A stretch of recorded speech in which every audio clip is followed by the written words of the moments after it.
حضرت علی رضی اللہ تعالیٰ عنہ نے فرمایا، 3 کام اللہ کو بہت پسند ہیں: ٹوٹے ہوئے دلوں کو جوڑنا، نمبر 2 نہ چاہتے ہوئے بھی معاف کر دینا، نمبر 3 اور کسی کے گناہوں پر پردہ ڈالنا۔ اس رنگ برنگی دنیا میں خود کو اللہ پاک کے رنگ میں ڈھال لینا ہی اصل کامیابی ہے۔ کتنی اچھی بات ہے نا، کوئی اللہ پاک کے لیے سب کچھ چھوڑ دیتا ہے اور کوئی اللہ پر ہی سب چھوڑ دیتا ہے۔ جب ساری دنیا منہ پھیر لیتی ہے تو اس وقت بھی اللہ آپ کے ساتھ ہوتا ہے۔ ہر ٹوٹی ہوئی امید مجھے میرے اللہ سے جوڑتی ہے۔ جن کا بھروسہ اللہ پر ہوتا ہے ان کی منزل کامیابی ہوتی ہے۔ اسلام اتنا خوبصورت مذہب ہے کہ مسکرانے پر بھی آپ کو اجر ملتا ہے، یہاں تک کہ غصے کی حالت میں خاموش رہنے پر بھی۔ میں اپنا ہر غم اللہ کو بتاتا ہوں کیونکہ میرے غموں کا علاج اللہ کے پاس ہے۔ جب اللہ تمہیں کنارے پر لا کر کھڑا کر دیتا ہے تو اس پر یقین رکھنا، کیونکہ یہاں 2 ہی چیزیں ہو سکتی ہیں، یا تو وہ تمہیں تھام لے گا یا تمہیں اڑنا سکھا دے گا۔ یہ ضروری نہیں ہے کہ جو کوئی خوبصورت ہو وہ نیک سیرت بھی ہو۔ کام کی چیز اندر چھپی ہوتی ہے، باہر نہیں۔ انتظار کی اذیت کے بعد ہی تو یعقوب علیہ السلام کو یوسف علیہ السلام سے ملوایا گیا تھا، جسے تم سزا سمجھتے ہو۔ اس دیری میں تمہارے لیے بہتری چھپی ہوئی ہے۔ تمہاری مشکلات چاہیں آسمان جتنی بڑی کیوں نہ ہوں، اگر تمہارا یقین اللہ پر ہے تو کوئی تمہیں ہرا نہیں سکتا۔ روتا تو وہ انسان ہے جس نے رشتہ دل سے نبھایا ہو، ورنہ مطلب کا رشتہ رکھنے والوں کی آنکھوں میں نہ تو شرم ہوتی ہے اور نہ ہی پانی۔ جیسے جیسے انسان کی عمر گزرتی ہے احساس ہونے لگتا ہے کہ والدین ہر چیز کے بارے میں صحیح کہا کرتے تھے۔ اچھی زندگی گزارنے کے لیے اچھا گھر نہیں بلکہ گھر کا ماحول اچھا نیک ہونا چاہیے۔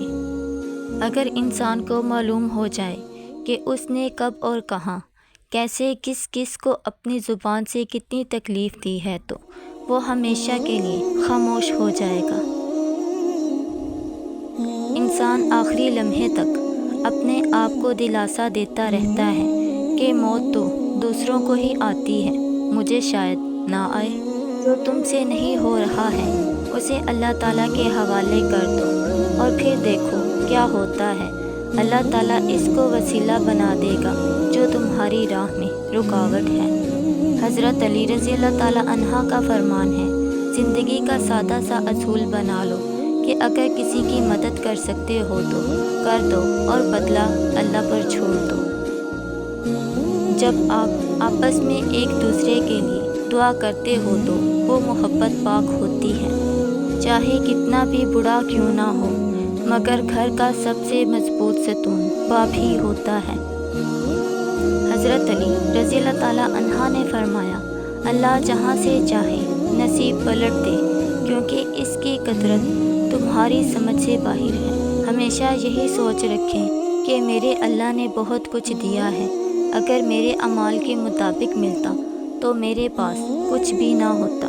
زمانے کا کام ہے مشکل میں ڈالنا اور میرے اللہ کا کام ہے مشکلوں سے نکلنے کے لیے راستے بنانا۔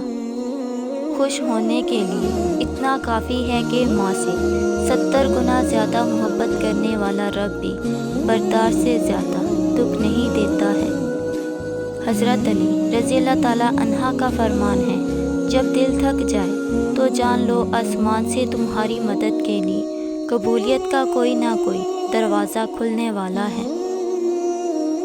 اور جب رب راضی ہونے لگتا ہے تو بندے کو اس کے عیبوں کا پتہ چلنا شروع ہو جاتا ہے، اور یہی اس کی رحمت کی پہلی نشانی ہے۔ لوگ اچھا پڑھنے اور اچھا لکھنے والے کو قابل انسان سمجھتے ہیں، جبکہ حقیقت میں قابل وہ ہے جو اچھا سوچے اور اچھا بولے۔